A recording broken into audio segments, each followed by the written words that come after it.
plusieurs symboles en un mémorial, je dirais. C'est d'abord le symbole de l'amitié franco-américaine, il faut le dire, hein, puisque la porte a été édifiée notamment grâce à la générosité d'Américains qui se souvenaient que des Nancéens et des Lorrains avaient participé à la guerre d'indépendance dans le corps de Lafayette. Donc c'est le premier symbole.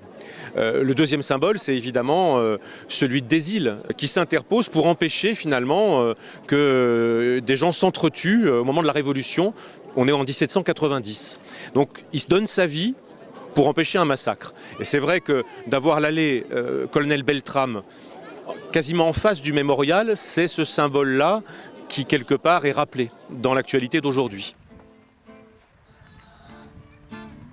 Donc, ce mémorial consacré monument aux morts par Valéry Giscard d'Estaing avait bien besoin d'être restauré puisque devant nous, on était sur un parking de voitures, la pierre commençait à se dégrader et pour le centenaire de l'armistice de 1918, il a été décidé de restaurer ce mémorial et de créer un espace digne devant ce mémorial qui s'appelle la place du souvenir, tel que vous voyez réalisé ici.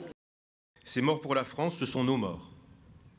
Nous leur disons notre gratitude, notre respect, notre empathie infinie face à l'horreur vécue, face à l'inexplicable, la vie perdue, la fin des rêves.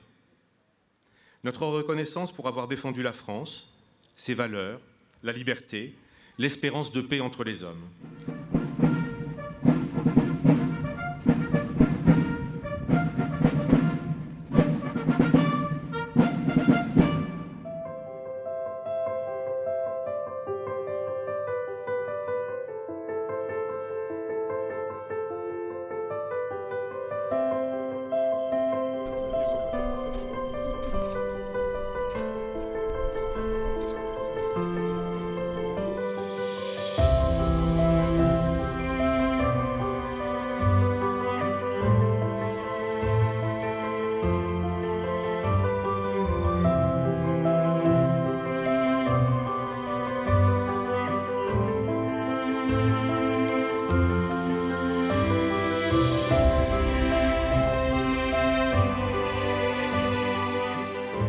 Je trouve que c'est nécessaire que dans le paysage urbain, il y ait des rappels de l'histoire.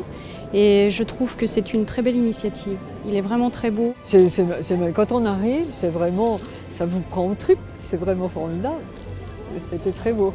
Pour moi, c'est important que ça reste et que ça soit fait parce que c'est des valeurs qu'on a toujours eues en France depuis les guerres.